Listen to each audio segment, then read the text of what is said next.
नवी मुंबईत मध्यवर्ती शिवसेनेच्या कार्यालयात आजपासून खासदार आपल्या भेटीला आलेले आहेत। आपण पाहतोय की असंख्य महिला या ठिकाणी आलेल्या आहेत। आपल्यासोबत थेट खासदार आहेत। मस्केजी, खरं तर टीव्ही मध्ये आपलं स्वागत आहे। खासदार आपल्या भेटीला या मोहिमेअंतर्गत आपण आज अनेकांची भेट घेत आहात, काय भावना?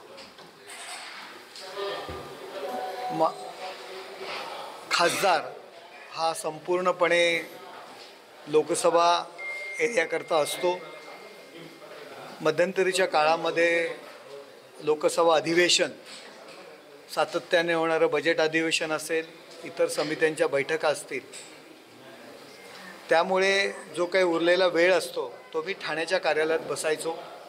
नवी मुंबईतील अनेक पदाधिकारी, अनेक कार्यकर्ते, अनेक नागरिक त्यांचे प्रश्न घेऊन टेंबीनाका येथील दिघे साहेबांच्या कार्यालयामध्ये मला भेटायचे। कार्यक्रमानिमित्त मी नवी मुंबई असेल, ऐरोली असेल, बेलापूर असेल, विविध भागात येत असतो। परंतु आपण त्यांच्या भेटीला जावं, त्यांचे काही प्रश्न असतील ते सोडवण्याचा प्रामाणिकपणे प्रयत्न करावा। नागरिकांनी आपल्यापर्यंत येण्यापेक्षा आपण नागरिकांपर्यंत जावं, या हेतूने आपण हे खासदार संपर्क कार्यालय आपण सुरू केलेलं आहे।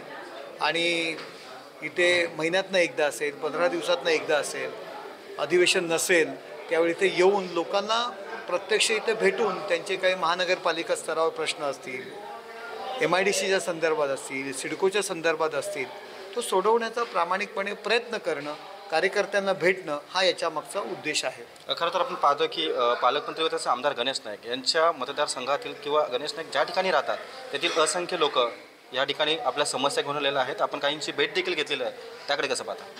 नाही, कसं आहे की नवी मुंबई हा जो काही भाग आहे त्यातील प्रत्येक गाव असेल, तालुका असेल, वॉर्ड असेल, तो पार्ट हा ठाणे लोकसभेचा आहे। त्यामुळे पर्टिक्युलर समजा आता बोनकोडे गावातील जे काही रहिवासी आलेले आहेत त्यांचे प्रश्न आहेत, ते प्रश्न माझ्याकडे घेऊन आलेले आहेत, सोडवण्याचा प्रामाणिकपणे प्रयत्न करेल। पर्टिक्युलर बोनकोडे हा इम्पॉर्टंट नाही आहे, तर संपूर्ण नवी मुंबई विभाग हा इम्पॉर्टंट आहे। ती लोक जर या ठिकाणी आलेले आहेत त्यांचं प्रश्न सोडवणं हे माझं काम समजतो आणि त्या दृष्टीने त्याच्यावरती सोल्युशन काढण्याचा मी प्रयत्न करेन। काही दिवसापूर्वी आणि आता सध्याने जो प्रश्न उपस्थित होता आहे की मराठी पदवीधरांचे जे वेतन ते रखडलं गेलेलं आहे, तर संजय राऊत असं म्हणतात आहे की बाळासाहेब ठाकरेंची जी विचारधारा होती ती जे दाढीवाले आहेत म्हणजे असा डायरेक्ट थेट टोला उपमुख्यमंत्री एकनाथ शिंदेला लगावलेला आहे, त्यांना हा प्रश्न विचारा।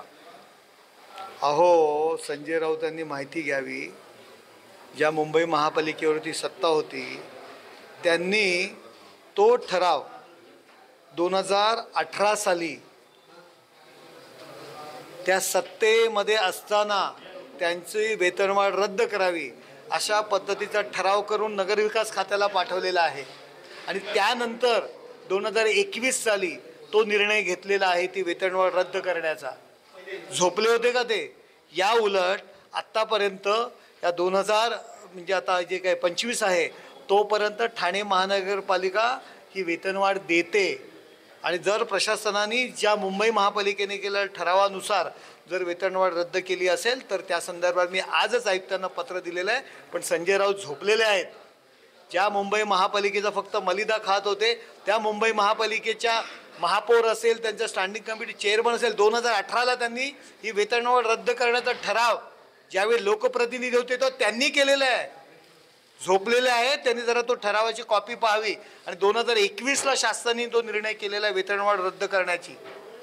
आत्तापर्यंत 2025 पर्यंत आमची ठाणे महानगरपालिकेला देत होती वेतनवाढ, जर त्यांनी रद्द केले असेल तर मी आजच त्यांना पत्र दिलेलं आहे। परंतु मुंबई महापालिकेने या संदर्भात मुंबई महापालिकेतल्या पदाधिकाऱ्यांनी निर्णय घेऊन वेतनवाढ रद्द करण्याचा निर्णय घेऊन तो ठराव नगरविकास खात्याला पाठवला आणि त्याच्यावरती त्यांनी अंमलबजावणी केलेली आहे। संजय राऊत जरा आधी वाचा, आपण मराठीची गळचेपी केलेली, आपण कामगारांवर अन्याय केलेला आहे। राऊत असे देखील म्हणतात की मराठी भाषेचा रेप झालेला आहे आणि आम्ही ठाण्याच्या ज्या वेतनवाढ आहेत त्या विरोधात ठराव आहे, या ठरावाची कॉपी मी तुम्हाला देतो। नगरविकास खात्याने जी वेतनवाढ रद्द केलेली आहे ती माझ्याकडे कॉपी आहे। 2021 साली तो निर्णय त्यांनी घेतलेला आहे 2018च्या ठरावानुसार। त्यावेळी कोण होतं मुंबई महापालिकेवरती? जर ते आम्ही रेप केला म्हणत असतील तर मग यांनी काय केलेलं आहे? कोणाच्या आदेशानुसार तो ठराव कामगारांची वेतनवाढ रद्द केलेली आहे? संजय राऊत माफी मागा, तुम्ही केलेल्या चुका आहेत या। धन्यवाद. हे होते आपल्यासोबत खासदार नरेश म्हस्के यांचं असं म्हणणं आहे की संजय राऊत तुम्ही माफी मागा, तुम्ही केलेल्या या चुका आहेत अशी जी प्रतिक्रिया आहे ती खासदार नरेश म्हस्के यांनी व्यक्त केलेली आहे. व्हिडिओ जर्नलिस्ट राजेंद्र साह, मी रवी खरात, TV9 मराठी, वाशी, नवी मुंबई.